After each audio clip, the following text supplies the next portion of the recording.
Salam alaikum, bienvenue sur Muslim Makers, le podcast pour t'inspirer des acteurs musulmans de notre communauté, apprendre de leurs expériences et développer ton potentiel. On n'a pas commencé le business prospection en avance, non. On est venu en 2013, je me rappelle, et on a dit tiens, on fait 10 jours à Kuala Lumpur, on fait 10 jours à Penang, c'est une île qui est juste en dessous de Langkawi, et on fait 10 jours à Langkawi. Et à ce moment-là, on se décide. Tu peux suivre les dernières informations du podcast en t'abonnant à la newsletter, au compte Instagram Muslim Makers et en rejoignant le groupe Telegram. Tous les liens sont en description. Bonne écoute. Salam alaikum wa rahmatullah, Vincent. Alaykoum salam wa rahmatullahi wa barakatuh. Comment vas-tu? Je vais bien et toi? Je vais très très bien. Ça va très bien. Alhamdulillah, nickel. Une interview un peu tôt là, plein matin, 7h du mat. Ouais, c'est ça. C'est une première, je crois que j'en ai jamais fait aussitôt. Ah ouais, d'accord. Ah bah comme quoi. Mais c'est bien, j'aime bien, ça me permet de bien commencer la journée. Et puis on est sur le même fuseau Voilà, comme horaire, ça, donc après, t'es tranquille. voilà, c'est ça, Ça, après c'est exactement. terminé. Au moins, ça c'est coché. Exactement. Bon petit déj après. C'est ça. Là, j'ai juste pris le café là quand même, parce que sinon, Ouais, pareil. sinon c'est Et le compliqué. taf à côté. Ouais, il faut. Vincent, t'es basé en Malaisie? Je disais, on est sur le même fuseau horaire. Moi, je suis à Singapour. Ouais, On va tout à fait. raconter un peu tout ça bientôt. Il y a ta femme, peut-être, j'annonce aux auditeurs, auditrices, ne sois pas surpris, peut-être que ta femme nous rejoindra plus tard, Inch'Allah. Elle s'occupe des enfants qui ont Inch'Allah. besoin d'attention. Exact, Euh, ça marche. mais du coup, Vincent, pour commencer, je te propose de nous faire une petite présentation de qui tu es, où tu vis, rapidement.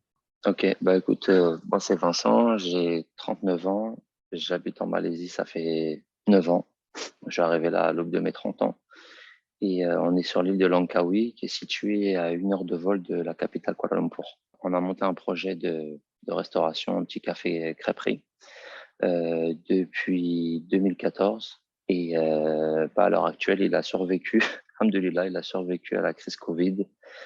Et, euh, et donc voilà, donc c'est notre activité principale, notre revenu principal. On fait ça au quotidien, quoi. On en est ouvert Hmm. 6 jours sur 7. Voilà, on emploie des Malais. Vous avez rouvert récemment, là? Alors ouais, ça a été compliqué si tu veux pendant les 2 années de Covid. On a ouvert, c'était assuré quoi. Il y a eu des coupures. Ouais. On a tenté d'ouvrir parce que quand tu es sur une île avec une économie qui est basée principalement sur le tourisme, bah les habitants ils consomment plus pareil, tu vois. Tout le monde serre la ceinture. Donc du coup, il y Hmm. avait quasiment plus de clients par moment. Des fois, ça se relançait, des fois, c'était complètement mort. Donc, il y avait plein de mois de fermeture sur une année et 2 ans de Covid. À chaque fois, sur une année, c'était même pas 3 mois d'ouverture au max. Ouais. Et même sur les 3 mois d'ouverture, quoi, c'était pas des chiffres d'affaires mirobolants, quoi. Tu étais plus en négatif qu'autre chose à la fin, puisque Hmm. faire tourner faire tourner un business, ça coûte de l'argent. Donc Ouais. voilà, donc là après on a rouvert vraiment parce qu'il y a eu une grosse fermeture l'année dernière, c'était du mois d'avril jusqu'au mois d'octobre.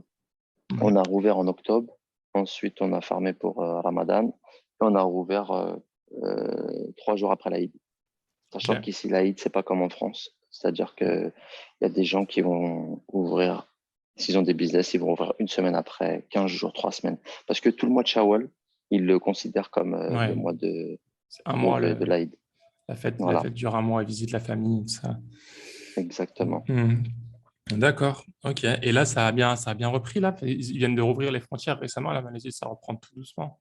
Ouais, bah écoute, alhamdoulilah, on va pas se plaindre, mais le constat est que c'est pas encore rempli full. Si tu veux, ça a ouvert au 1er mai. Ouais. Là, je sais pas on est combien, si c'est le 18 ou le 19, 18, ouais. mais on n'a pas encore tous ces Européens, Ouais. tous ces Français. On en a quelques-uns, j'en ai eu hier, j'en ai eu avant-hier, mais c'est pas encore chargé. Donc, Hmm. je pense qu'il faut un peu de temps aux gens de se préparer. J'ai reçu pas mal de demandes, de messages de personnes qui veulent préparer leur voyage ou des anciennes connaissances pour l'été. Donc Ouais. ça, c'est pour juillet, août qui va arriver, quoi. Mais en attendant, quoi, on a pas mal d'Asiatiques, de manière générale. Et Ouais. aussi les pays du Golfe qui sont là aussi. Actuellement, il y en a pas mal. D'accord. Saoudia, Yémen, enfin, un peu de tout, quoi. D'accord. C'est bien ça, C'est ça. Inch'Allah. J'espère que ça va Mhm. vite reprendre à pleine capacité, Ouais, Inch'Allah, bientôt. ouais, Inch'Allah, Bismillah. Mhm. Alors Vincent, là tu es en Malaisie, on va essayer de comprendre un peu qu'est-ce que tu fais là, qu'est-ce que vous faites là avec ta femme et vos deux enfants. Mhm. Euh, Vous avez tous les deux grandi en France Mhm. avant de venir en Malaisie. Vous avez fait vos Ouais, tout à fait. études, vous avez commencé à travailler en France avant de venir? Ouais.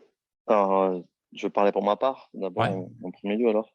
ouais. Ok, donc moi j'ai toujours grandi en région parisienne. Bon, pour ma femme c'est pareil de toutes les manières.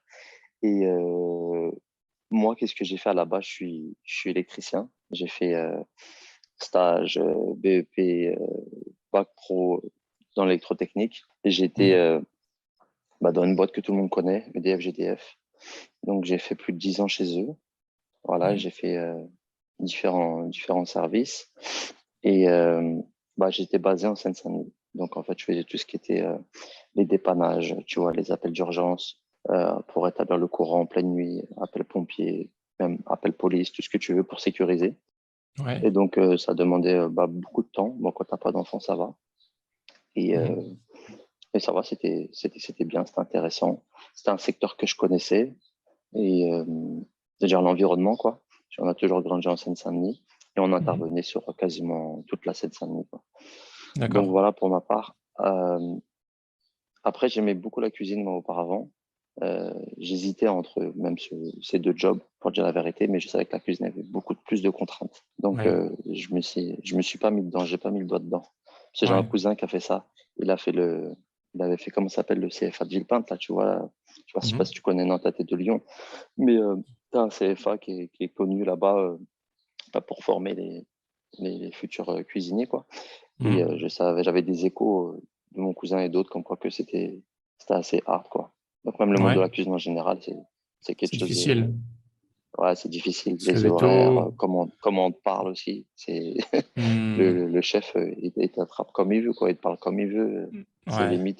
C'est limite l'armée en fait quand tu regardes bien ce genre de boulot Hmm, quand tu es dans les grands restos et tout.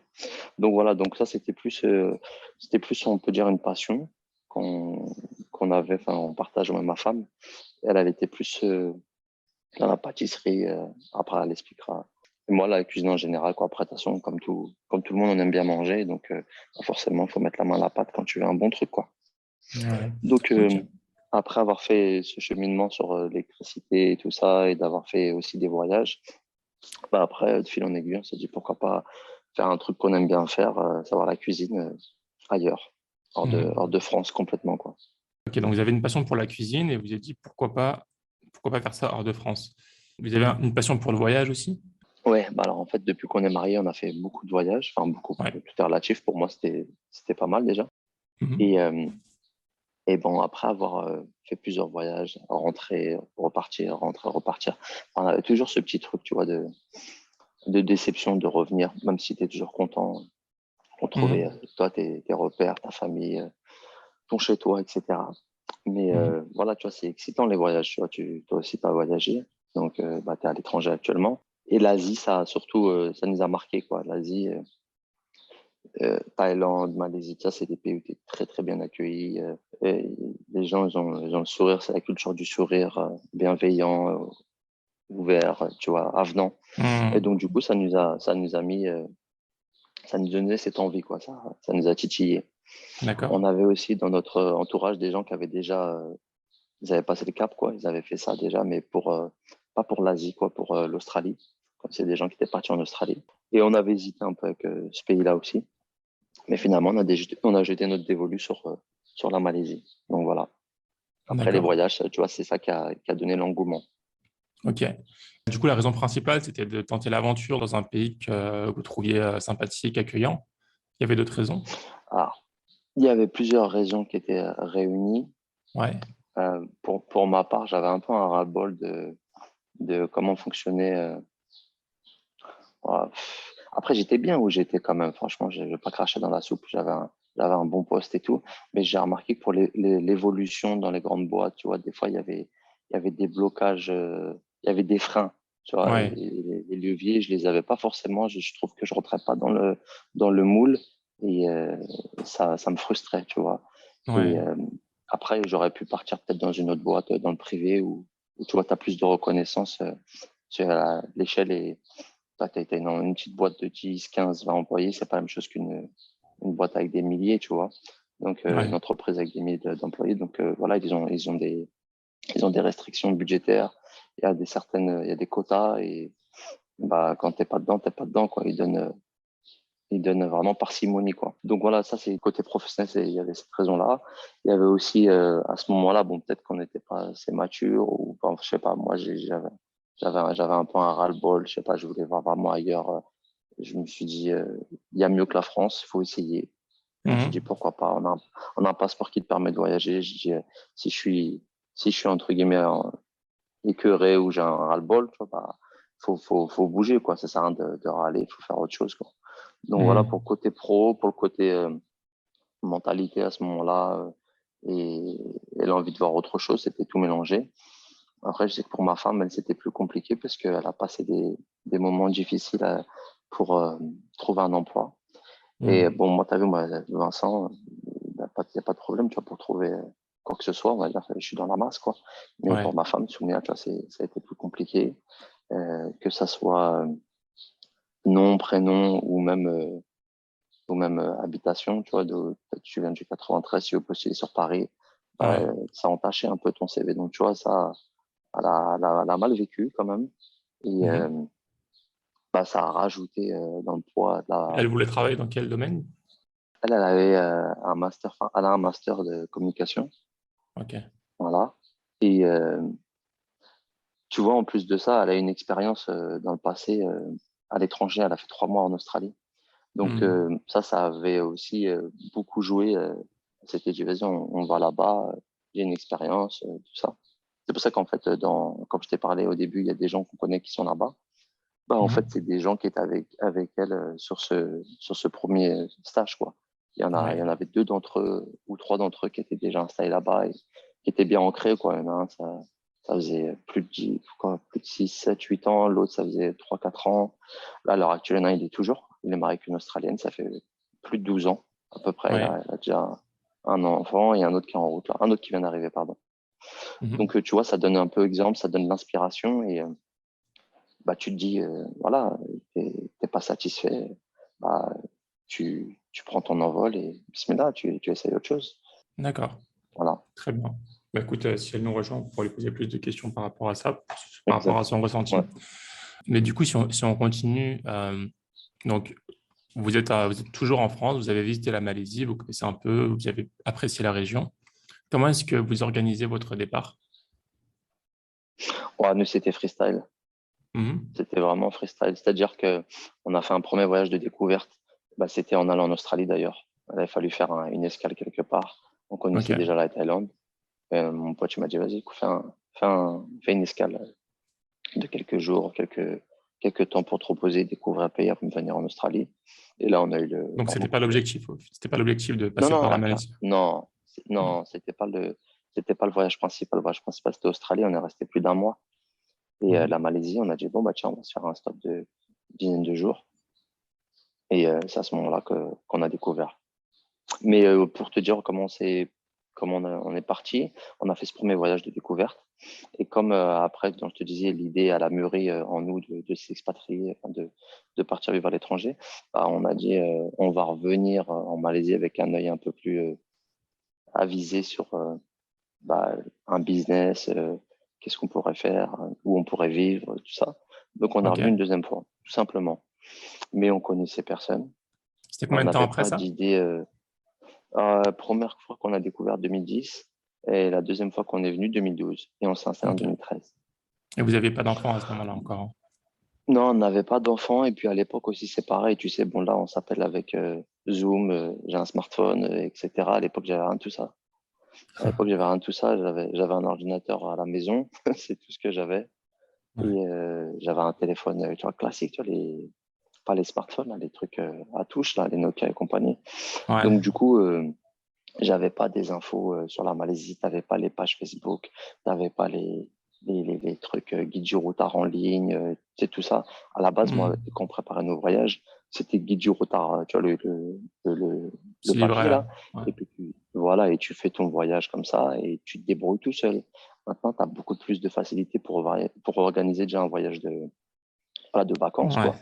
Et après, pour s'installer, c'est pareil. T'as des gens, nous, tu as des gens qui nous contactent aussi.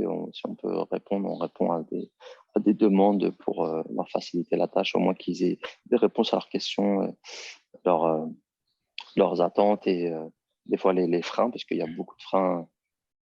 Bon, après, ça, c'est un autre débat, mais il y a beaucoup de freins pour les Français qui veulent partir. Et du coup, voilà, c'était comme ça que ça s'est passé. C'était vraiment deux voyages, un voyage découverte et un voyage de prospection, dit de Et prospection. le deuxième, vous êtes passé de... Parce que du coup, là, quand vous arrivez en Malaisie, enfin, en général, on arrive à la capitale, Kuala Lumpur. Donc, vous avez un peu Ouais, c'est visité ça, le tout à pays fait. ou vous avez fait quoi? Vous êtes resté dans la Sur capitale? le deuxième voyage, tu me parles? Ouais. Ouais, le deuxième voyage, c'est ça qui s'est passé. Ouais, on a revu des destinations qu'on aimait bien, à savoir Langkawi aussi. Et Mhm. pareil, en fait, si tu veux, même sur le troisième voyage, tout n'était pas défini, quoi. C'est-à-dire, on est parti avec trois valises et on a Mhm. dit, bon, on sait toujours pas où on va. Tu vois, on s'était pas arrêté. On n'a pas pris une maison en avance. On n'a pas commencé le business prospection en avance. Non, on est venu en 2013, je me rappelle, et on a dit, tiens, on fait 10 jours à Kuala Lumpur. On fait 10 jours à Penang. C'est une île qui est juste en dessous de Langkawi. Et on fait 10 Mhm. jours à Langkawi. Et à ce moment-là, on se décide. Donc, c'est comme ça que ça Ok. s'est passé. C'est même en 2013, quand on s'est installé, on savait pas où on allait mettre les pieds, tu vois. Ok. Donc, vous étiez en visa touriste à ce moment-là. Ouais, ouais, c'est ça. Et vous êtes Mhm. 90 jours. Mm. 90 jours, ouais. Ok, donc vous arrivez à Langkawi. Donc Langkawi, c'est une grosse île nord-ouest de la Malaisie. Ouais, c'est Euh, ça. C'est ça, c'est limitrophe avec la Thaïlande. mhm. Du coup, vous aimez bien l'île et vous décidez de vous installer sur place. C'est ça. En fait, ça regroupait pas mal de points euh, stratégiques. Comment ça s'appelle il y a mon petit qui est réveillé. Euh, Viens, viens.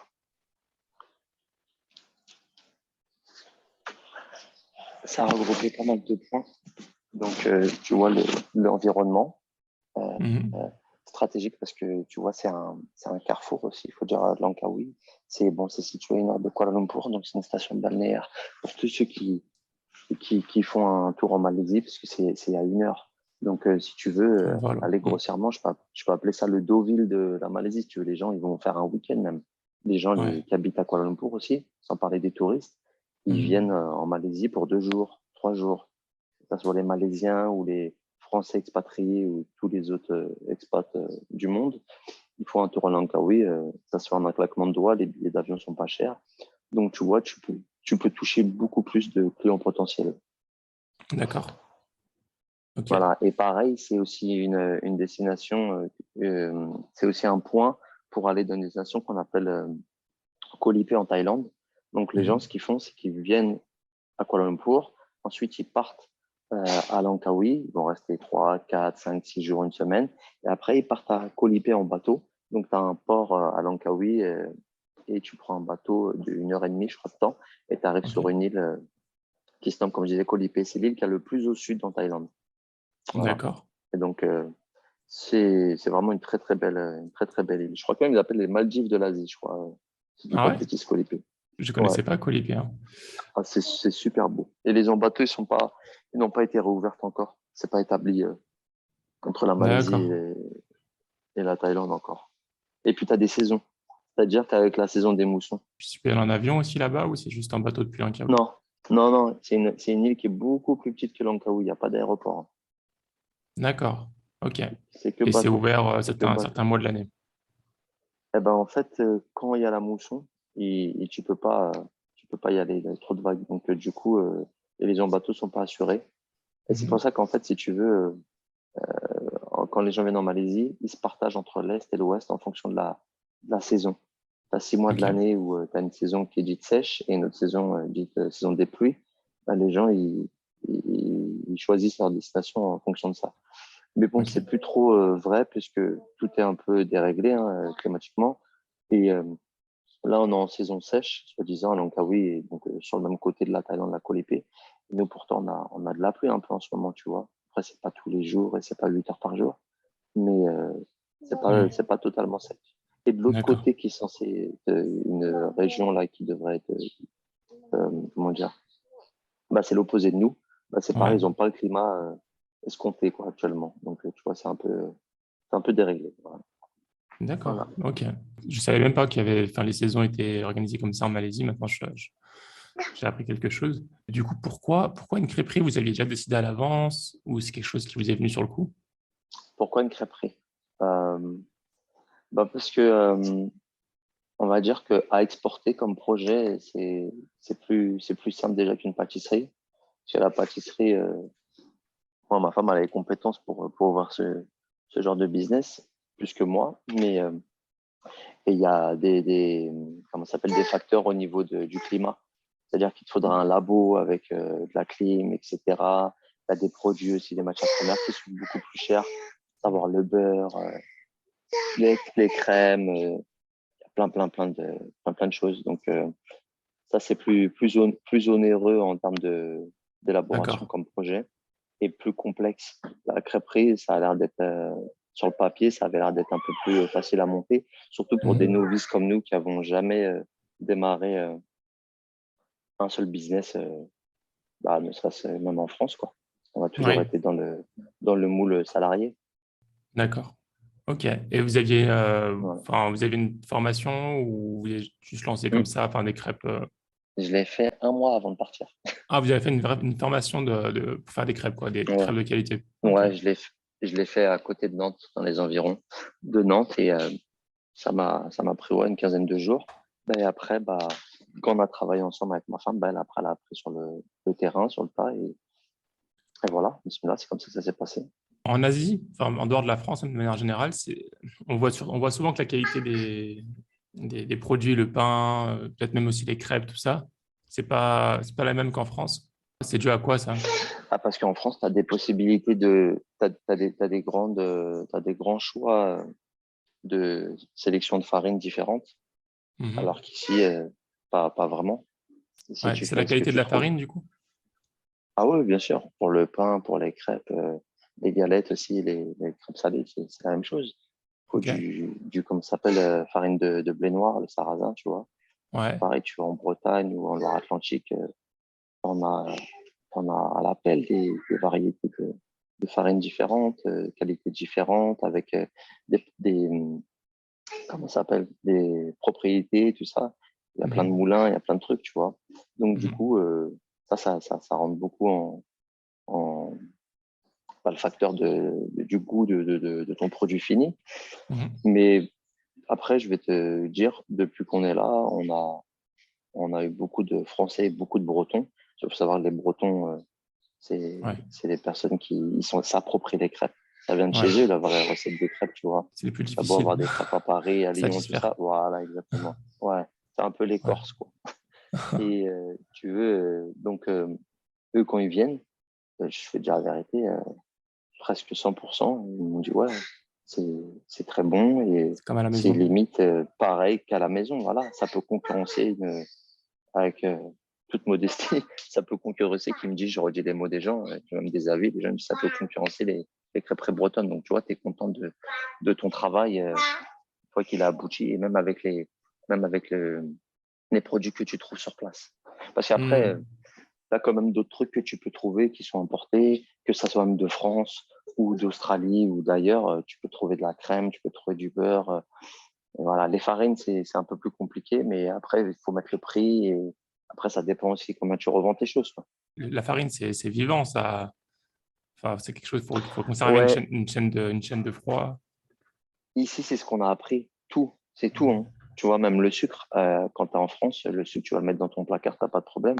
Ici, si tu mets pas ça au frigo, tu as une fourmilière qui arrive, quoi. Ouais, Voilà, ouais, pour ouais. la farine, c'est la même chose. Pour tout. Franchement, pour tout. Parce que c'est pareil, quand tu fais ta pâte à crêpes, c'est moins fragile, c'est moins sensible que de la pâtisserie. Mais tu auras la même chose, tu auras une fermentation accélérée C'est et ça, ça ouais, la peut tourner ta fermentation. préparation. Hmm. Voilà, donc ça, Hmm. c'est très dangereux. C'est très, très dangereux. Et après, quand ta préparation, elle est fermentée, elle est foutue. Quand tu jettes à la poubelle, tu peux pas travailler avec.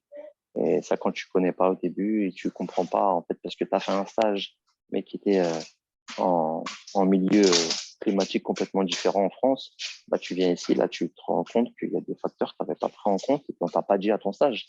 T'as beau même avoir Mhm. dit, je vais aller en Malaisie, la personne ne connaît pas, elle ne sait pas comment c'est. C'est plus de 90% en moyenne de taux d'humidité, 88, 90% de taux d'humidité. Ouais, Et plus les degrés, c'est quoi? C'est le plus bas en Malaisie, je pense que c'est comme Singapour, c'est 25 degrés au bas mot. Et au ouais, plus haut, ouais, 35, 37, plus encore. Bon, ouais. après, c'est pas les pays du Golfe, il n'y a pas de 50 degrés. Donc voilà, c'est dur, c'est extrême pour travailler en cuisine. Si t'es pas dans un grand hôtel avec des clims partout du matériel, tu vois, vraiment haut de gamme qui te facilite Mhm. beaucoup. Nous, on a une petite crêperie, tu vois, on n'a pas fait un truc five stars, tu vois. Ouais, ouais. Non, mais c'est déjà bien, j'imagine. Si les Bretons sont satisfaits, je pense que ça va.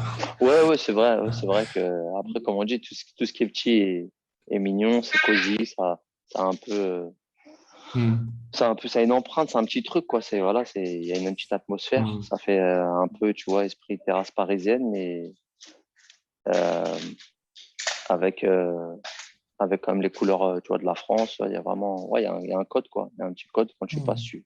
tu sais normalement en principe que c'est français, quoi. Ouais. Ça, j'avais fait un petit voyage là, en France il y a de quelques jours dans la région Ouais. parisienne. Je crois que c'était Mhm. À Provins, il me semble. Ouais, Provins, ouais, je connais. C'est nord de Paris. Ouais, ouais. Et on avait voulu prendre des crêpes avec ma femme et le mec nous avait dit, Mhm. c'était un chrétien, nous avait dit, bon, je vous le dis, je pense que les autres ne vous ont pas dit, mais je vous le dis, on utilise du porc pour graisser un peu la plaque des crêpes. On avait été surpris sur le Mhm. coup. Mhm. Je pense qu'il y a beaucoup de gens ne le savent pas. Mais Bah ouais, souvent tout à fait. quand un des ingrédients, enfin, c'est pas Tout à fait. un ingrédient, mais c'est utilisé pour la plaque, quoi. Alors en fait, tu as tout à fait raison de souligner ce point-là. Moi, j'essaye aussi d'aviser les musulmans qui viennent manger chez nous. Et Mhm. même moi, je le savais pas, tu vois. Quand j'ai fait Ouais. mon stage, j'ai découvert ça. Et donc Mhm. après, donc j'ai dû trouver une matière grasse de substitution, donc que j'ai essayé durant mon stage.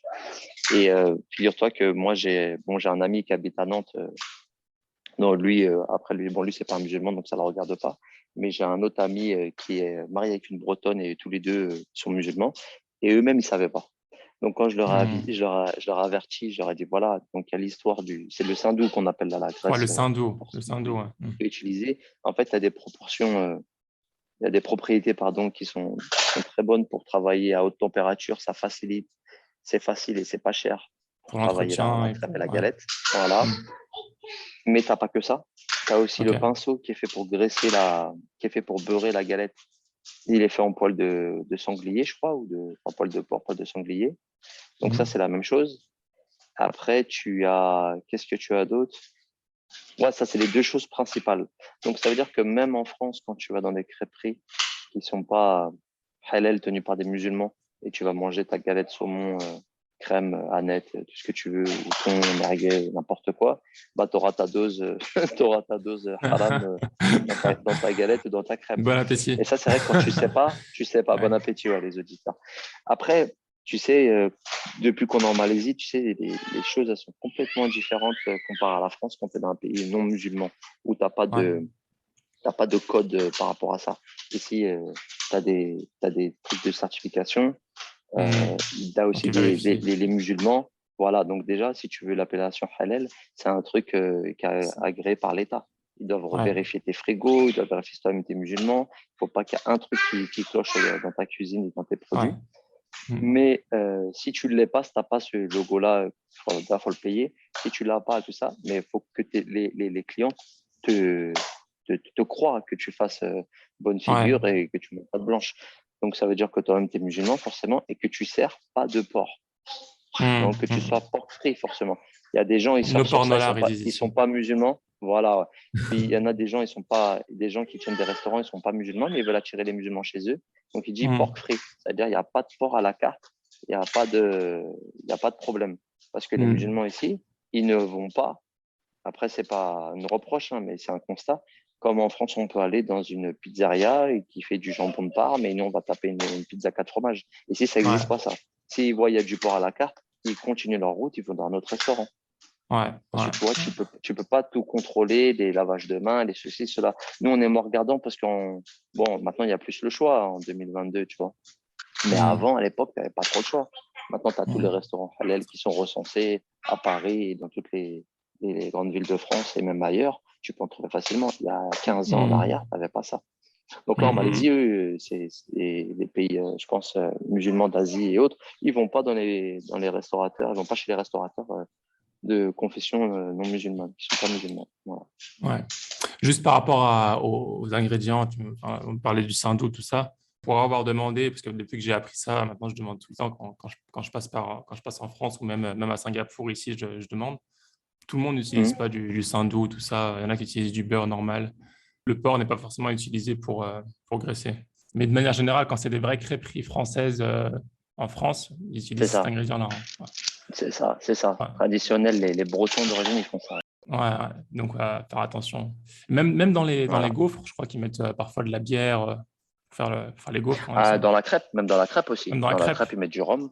Ah ouais, dans la crêpe, ils mettent du rhum, de la bière aussi. Ouais, c'est vrai.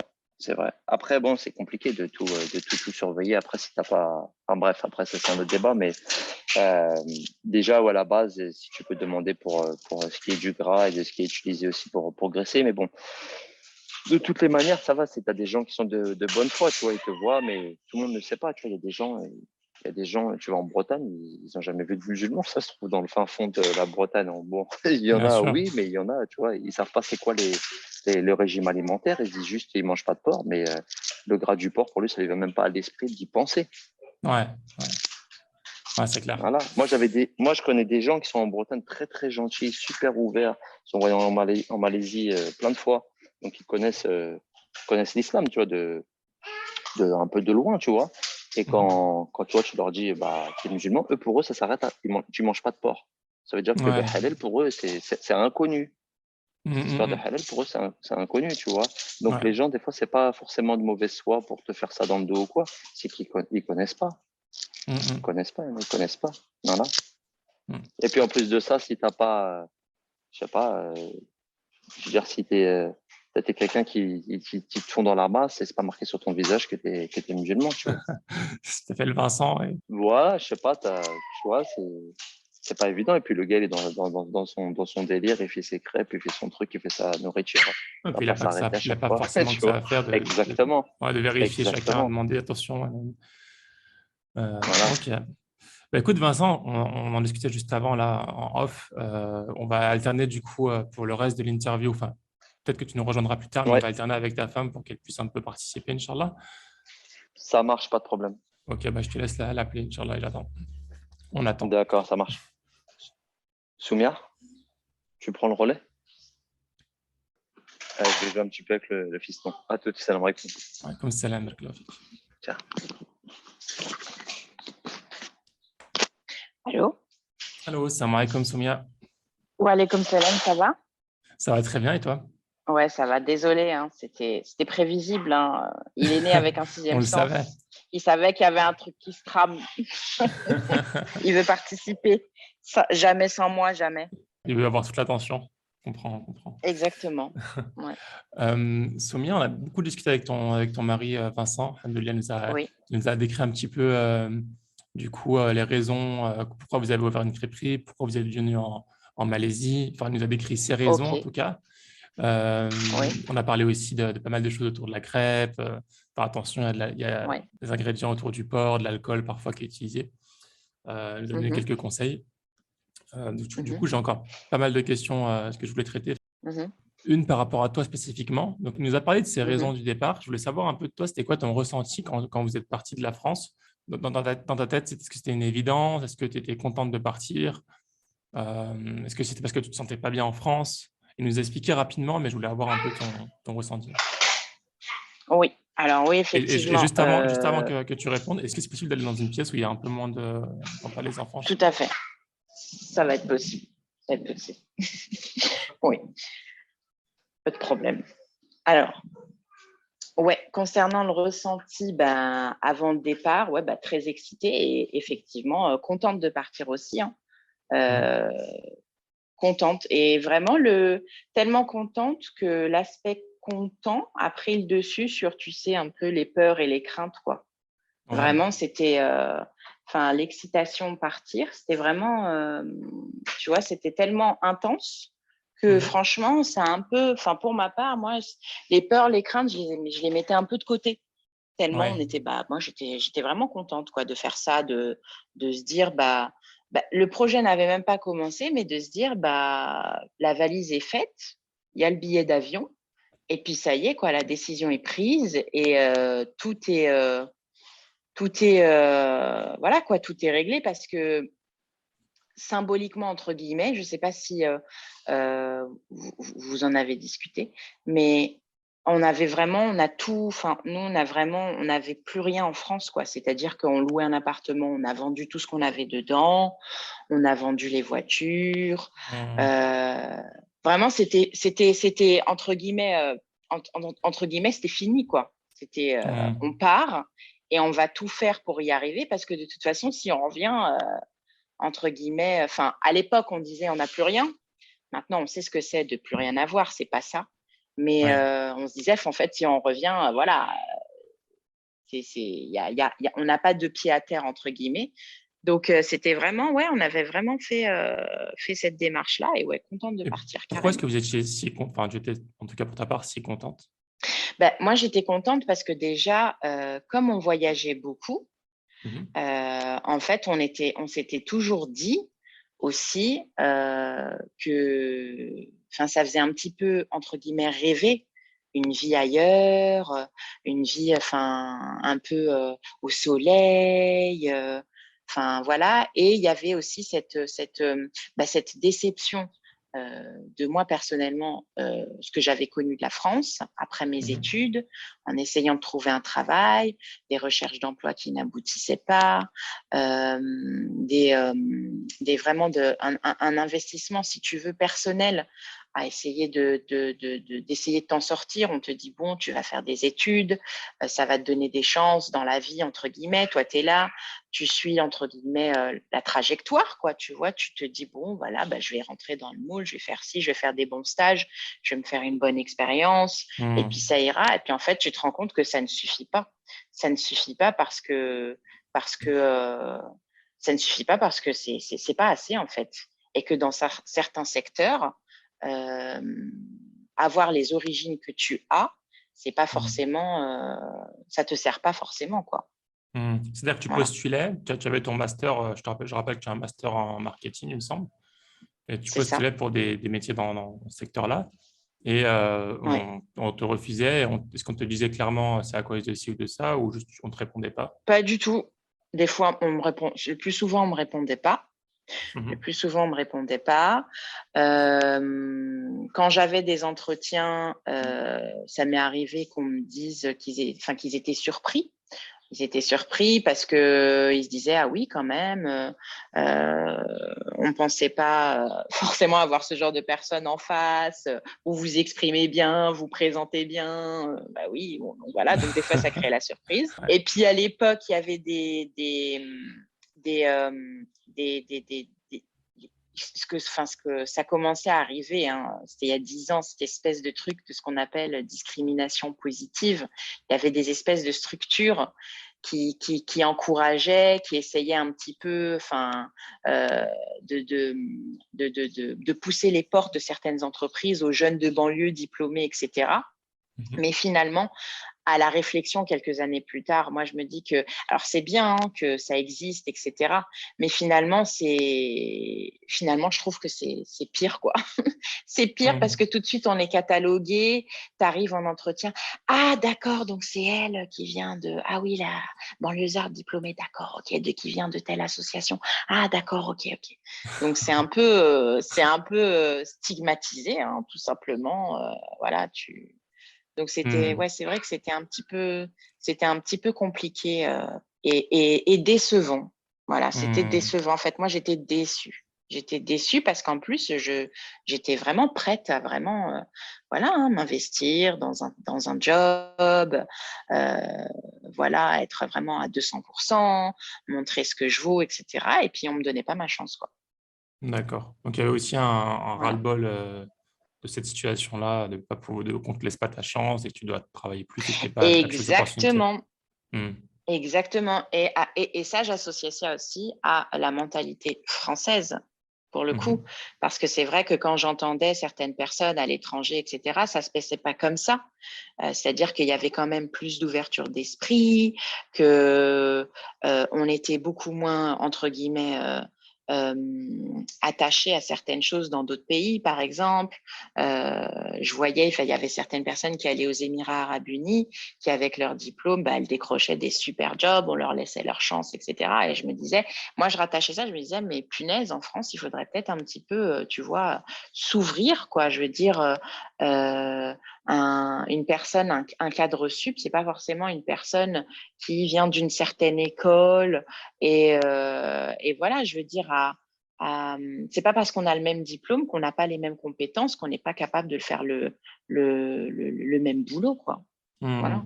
Ton mari nous a dit que tu avais fait un stage en Australie, je pense, et que ça Oui, avait c'est un peu ça. joué du coup. C'était pour l'anglais. Tout à fait, parce qu'en fait, j'avais fini mes études et j'étais vraiment nulle en anglais, hein, faut dire ce qu'il en est. Et j'ai eu l'opportunité d'aller voir un peu ce qui se passait là-bas et d'être un peu immergée, si tu veux, en environnement anglophone. Et c'est vrai que ça avait aidé. Et c'est vrai que ça m'avait permis voir un petit peu la vie là-bas, voir un petit peu comment ça se passe ailleurs. Voilà, c'était pas mal, quoi. C'était pas, voilà. Je rectifie, c'était pas forcément un stage, hein. C'était, j'ai pas forcément, enfin, j'ai pas travaillé là-bas, hein. C'était D'accord. vraiment une immersion, si tu veux, en milieu anglo-saxon. Et moi, ça m'a permis d'améliorer un peu mon anglais et de voir un petit peu, effectivement, d'avoir une expérience de vie ailleurs et de voir comment ça se passe ailleurs, tout simplement. Est-ce que tes voyages, notamment en Australie ou peut-être dans d'autres pays aussi avec ton mari, est-ce que ça vous a fait réaliser un peu la situation difficile en France ou c'était juste la France, ça vous a suffi à avoir ce ras-le-bol à un terme? Non, ça nous a permis quand même de voir un petit peu la différence, en fait, hein. Carrément, ça nous a permis de… Oui, effectivement, ça a joué, hein. Je dis ça parce que, juste rapidement, pourquoi je te pose cette question, c'est parce que moi, c'était le cas quand j'ai commencé un peu à voyager. Je fais un stage à Voilà. l'étranger aussi. Tu te rends compte, en fait, que la France, c'est une bulle, en fait, et que Tout à fait. la situation en France n'est pas, c'est pas ce que tu retrouves de partout, les difficultés parce que tu es un immigré, quoi que ce soit. Tout à fait. C'est pas le cas partout, quoi. Tout C'est à parce que tu fait. es musulman, que tu es dans tel quartier, parce que tu es arabe, toutes ces choses qui font que tu ne trouveras pas de travail facilement. Tu devras travailler 10 fois plus. C'est pas le cas partout. Voilà, c'est pour ça que je te Tout posais la à question. fait, c'est ça. Et en fait, ça t'ouvre les yeux. Oui, moi, je suis d'accord avec toi. En fait, ça t'ouvre les yeux. Et ouais, ça te donne un autre regard finalement. Et effectivement, c'est vrai que si on n'avait pas voyagé et si effectivement, on reste en France et on ne sait pas, entre guillemets, on ignore, hein, finalement, on n'a pas d'immersion ailleurs. Même un voyage, pour moi, oui, c'est du tourisme, oui, c'est du plaisir. Mais si tu te fais un voyage, un petit road trip de 2 semaines quelque part, enfin voilà, ça te suffit pour un petit peu découvrir et t'ouvrir les yeux sur quelque chose. Moi, je trouve que c'est suffisant, hein. D'accord, très Voilà. bien. Barakallahu fik, Soumeya, pour ton partage. Fait que pas là. Est-ce que tu peux nous parler rapidement, donc juste en quelques minutes ou très Mhm. rapidement, comment est-ce que vous avez ouvert la crêperie? Parce que vous m'avez dit que vous étiez arrivé, le plan c'était de faire de passer une semaine à Kuala Lumpur, une semaine à Penang, une Mhm. semaine à Langkawi. Après, vous avez décidé de rester à Langkawi. Comment est-ce que vous Mhm. avez ouvert cette crêperie-là? Est-ce que vous aviez mis, j'imagine, un petit budget de côté pour l'ouvrir? Oui, Comment est-ce que vous oui. êtes organisé? Oui. Oui.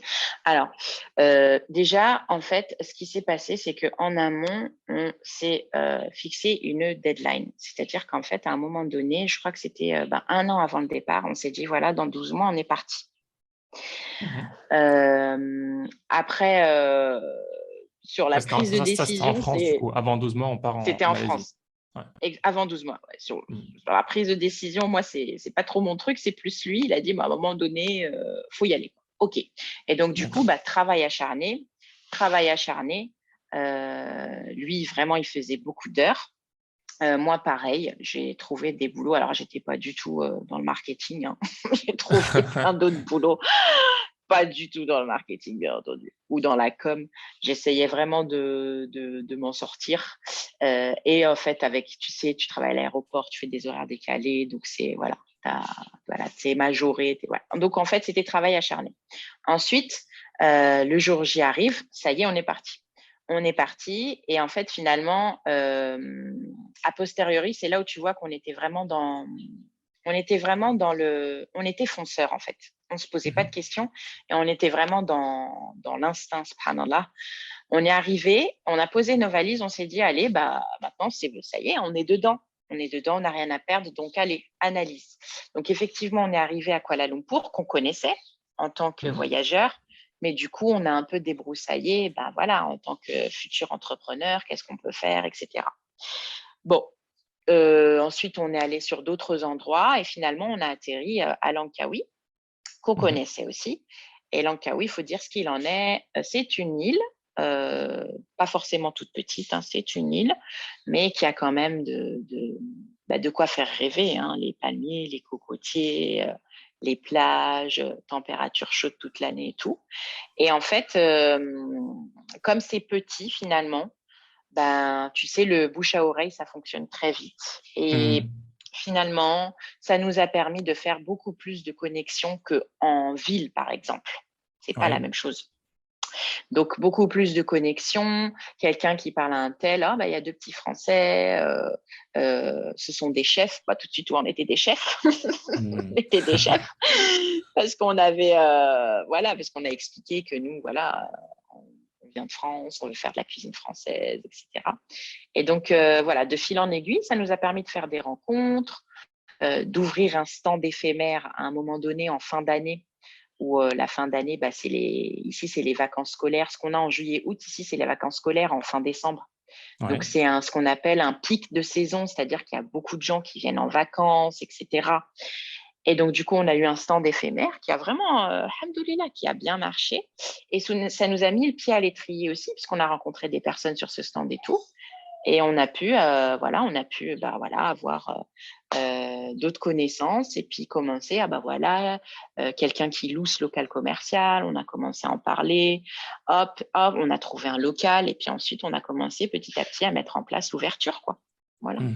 D'accord. Ok. Voilà. Machallah. Dieu vous a facilité, machallah. Beaucoup de travail.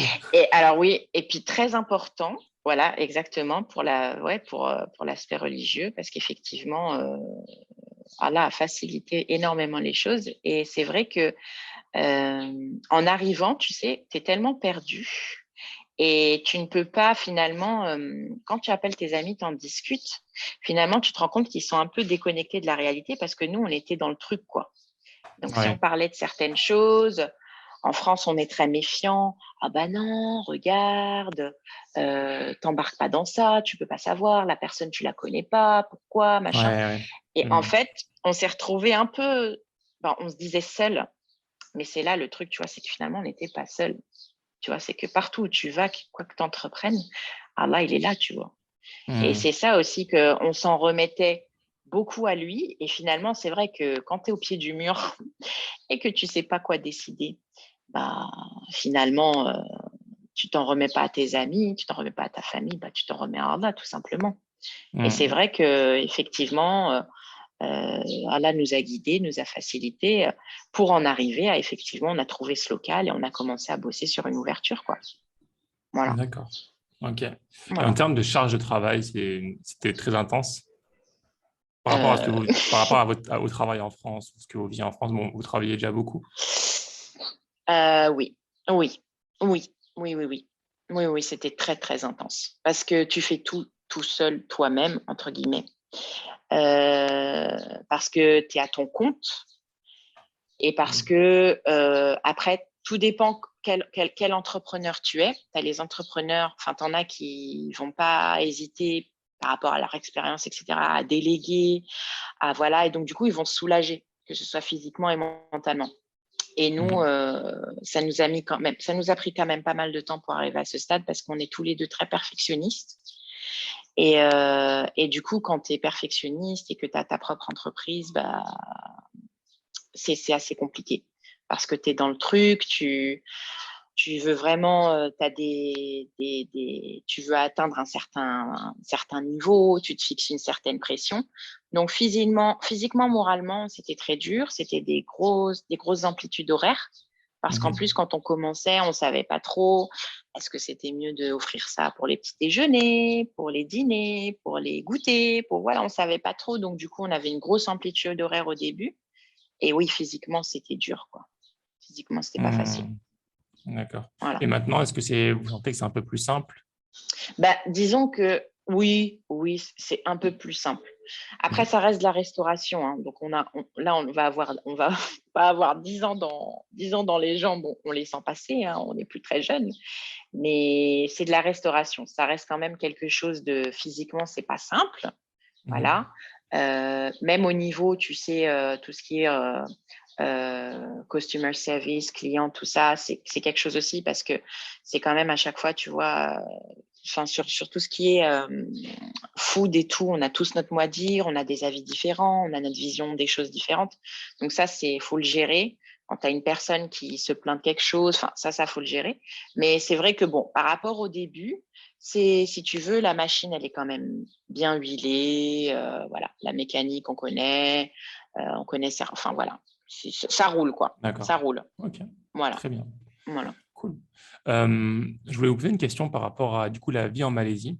Par rapport à vos attentes, ce que vous connaissez de la Malaisie, si c'était différent, est-ce que ça se rapprochait de ce que vous attendiez? Et quelles sont les différences avec la vie en France? D'accord. Alors, on avait une vision de la Malaisie quand on venait en vacances, bon, de pays, tu vois, assez voilà, accueillant, chaleureux, etc. Bon, on peut dire que ça se confirme, mais avec des nuances, parce que finalement, c'est vrai que bon, quand tu es dans la vie sur place, enfin voilà quoi, faut pas. Je veux dire, le Malaisien est quelqu'un de très accueillant quand tu es là en touriste, etc. Mais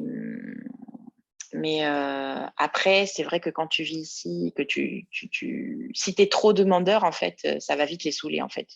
Faut que tu saches te débrouiller. Après, très honnêtement, en presque 10 ans, jamais aucun local ne nous a fait des problèmes. On nous laisse faire ce qu'on veut, entre guillemets. Donc là-dessus, ça se confirme, tu vois. C'est-à-dire que c'est vraiment, on n'a pas vraiment, comme je pense à des pays comme la Thaïlande, où parfois tu as des petites, entre guillemets, mafias locales, tu vois, qui peuvent venir te demander des choses, etc. Nous, ici, absolument pas. Et en fait, on a vite compris à partir du moment où tu faisais ton boulot, tu étais là, tu montrais pas de blanche, que tu n'étais pas là pour faire des problèmes, etc. Tout se passait bien.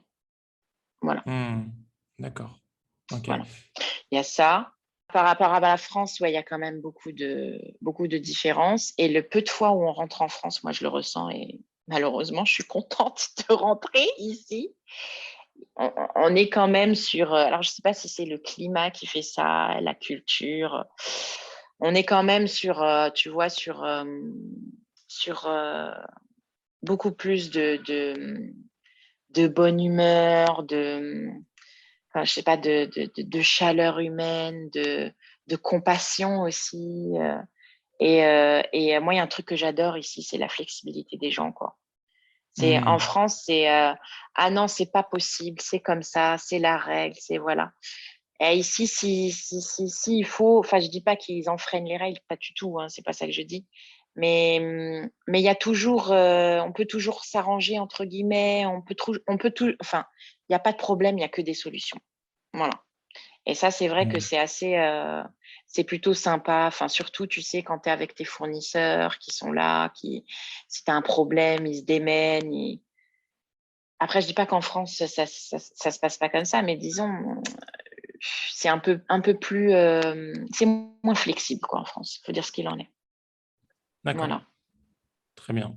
Voilà. Est-ce qu'il y a d'autres différences par rapport à ça, par rapport à la vie en France?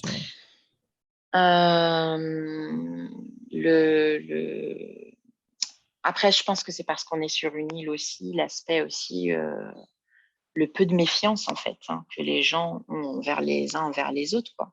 Ça nous a marqué parce que nous, tu viens de banlieue parisienne, je sais pas, limite, tu marches dans la rue, tu te méfies de la personne qui est derrière toi si jamais elle te suit depuis 5 minutes. Enfin, voilà. Ici, il y a quand même peu de méfiance. Les gens, des fois, les portes, tu sais, les voisins, ils laissent les portes ouvertes de chez eux toute la journée.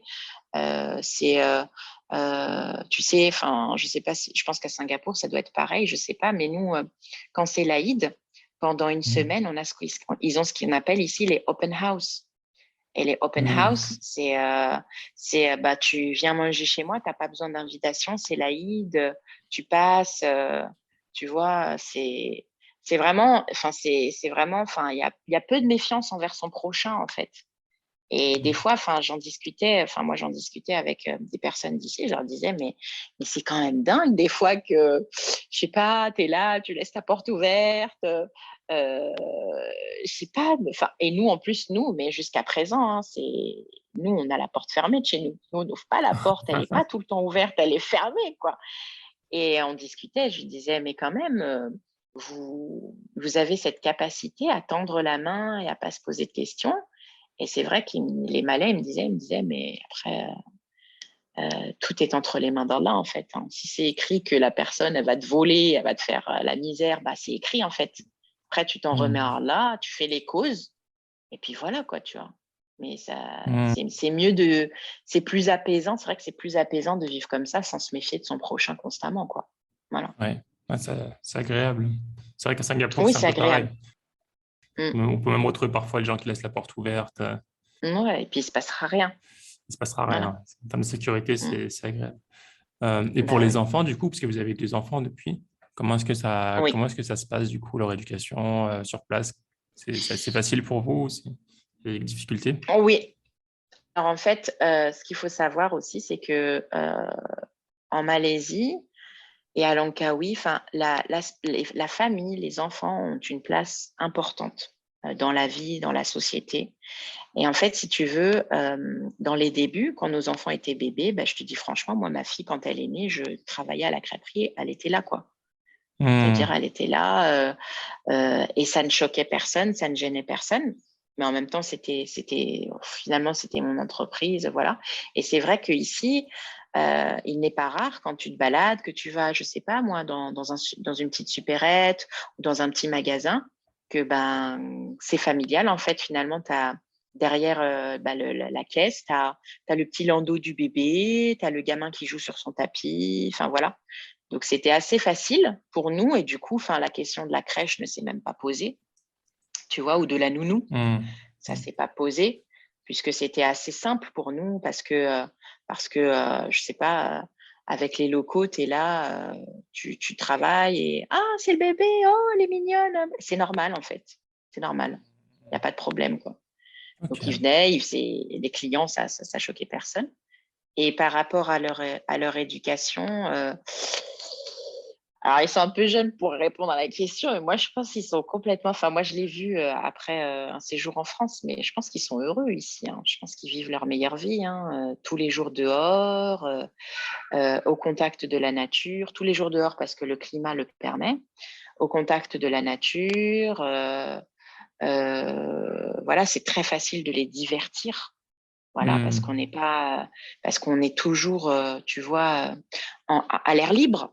Voilà, à l'air libre, c'est très Ouais. simple de les divertir, de leur apprendre des choses. Et n'importe quoi, finalement, n'importe quoi peut leur faire apprendre des choses. On a vraiment une grosse faune et flore sur l'île, donc il y a plein de choses à découvrir, etc.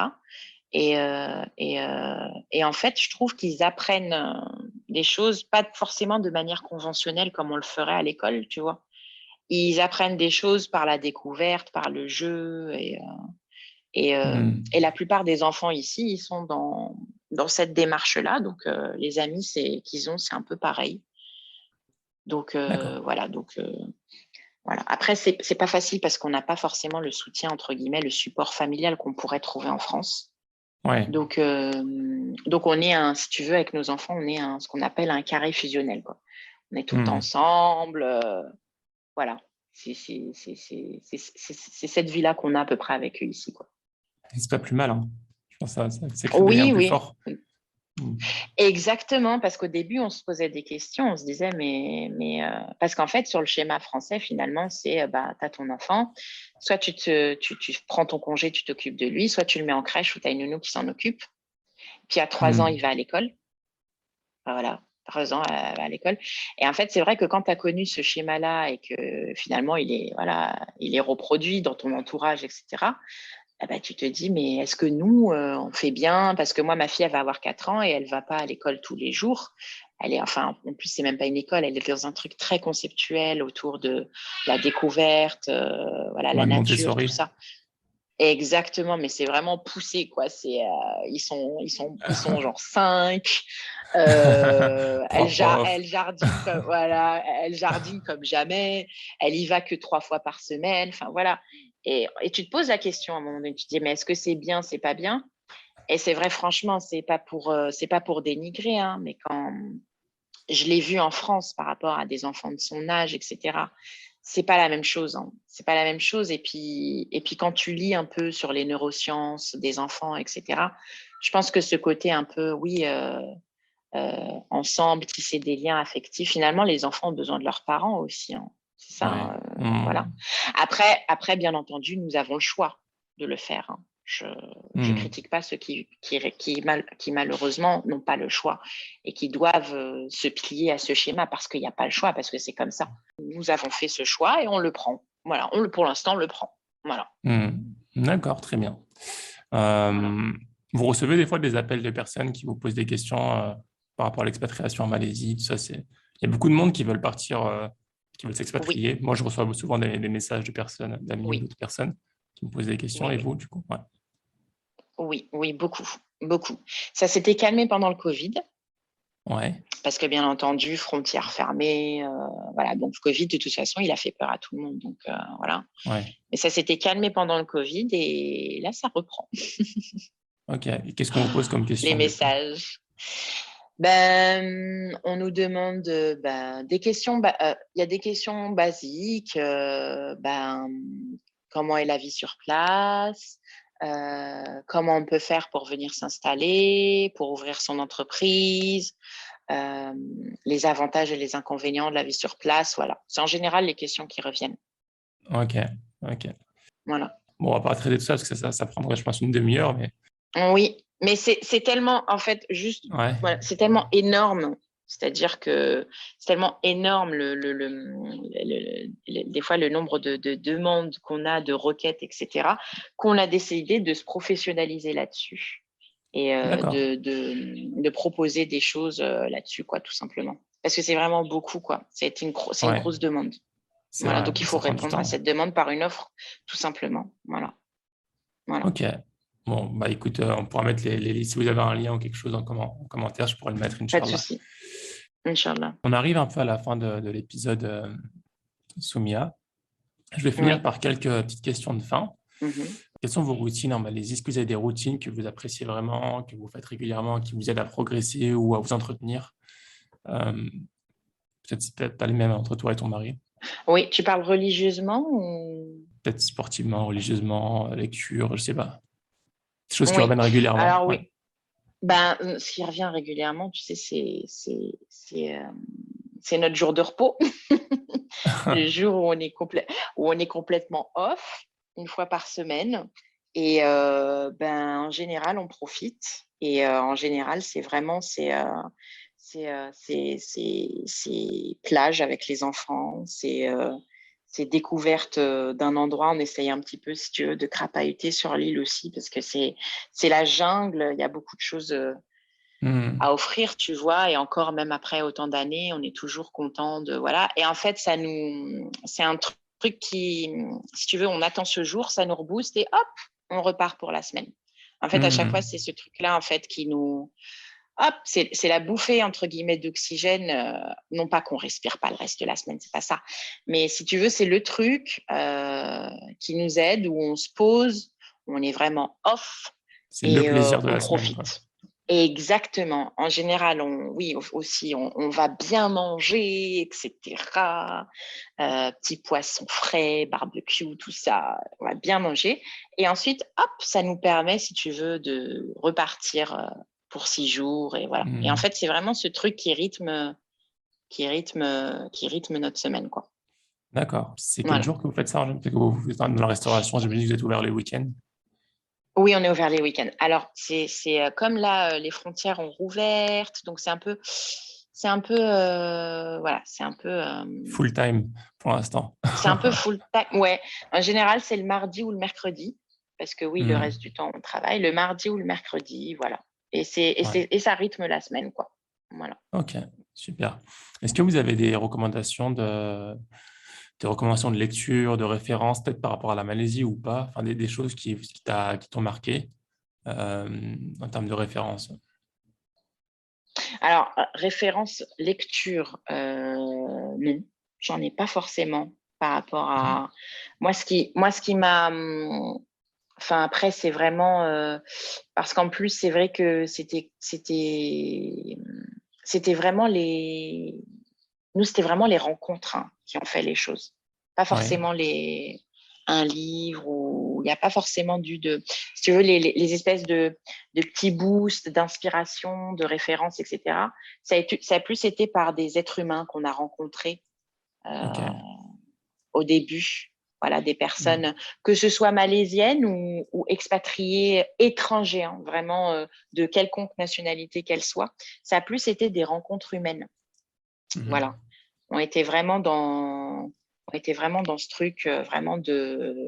Et c'est vrai qu'on avait besoin des fois au début d'entendre, tu vois, et je pense que quand tu fais cette démarche, tu vois, d'expatriation, etc., tu as besoin peut-être des fois d'entendre des témoignages, tu Oui. vois. Ouais. Parce que ça te rassure, je sais pas, ça crée un petit effet. Tu as besoin d'entendre, tu vois, l'expérience de quelqu'un d'autre. Et puis après, si tu as la chance de lui poser des questions, ben, tu sais, tu as envie de te rassurer. Tu as envie tu vois, de te dire, ah oui, bon, ça va, c'est pas non plus vraiment inaccessible, tout ça. Donc, c'était plus des Hmm. rencontres, non. Donc, je n'ai pas Ok. forcément de référence, lecture ou quoi.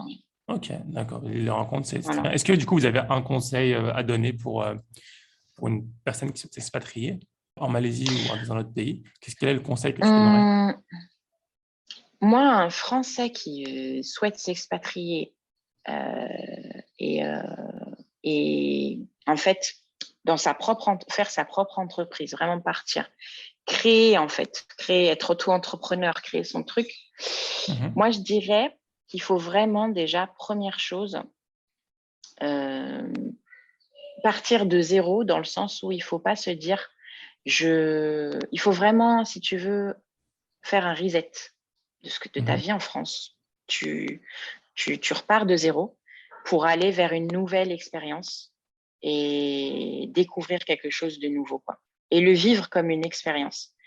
Parce qu'il y a beaucoup de gens qui, après, enfin, sur les personnes qu'on a vues, entre guillemets, ici, qui ont dû repartir ou qui ne sautent pas le pas, elles ont ce blocage de vraiment, elles restent braquées sur leur vie en France, sur le confort qu'elles ont en France, alors que la vie et le confort que tu as en France, bien entendu, tu ne peux le trouver qu'en France. Tu ne le retrouveras pas ailleurs. Et en Malaisie, par exemple, il y a certains avantages par rapport à la France, il y a certains inconvénients, mais en fait, c'est une question d'équilibre, quoi, tout simplement. C'est une question d'équilibre. Et donc, si tu restes un petit peu trop braqué sur ah oui, mais en France, ça, et tu veux la même chose ici, ça pourra pas marcher. Il faut que tu repartes de zéro et que tu te dises je viens pour une expérience, elle est nouvelle, je prends les choses et je trouve mon équilibre. C'est ça. Souvent, les choses qui reviennent, c'est Voilà.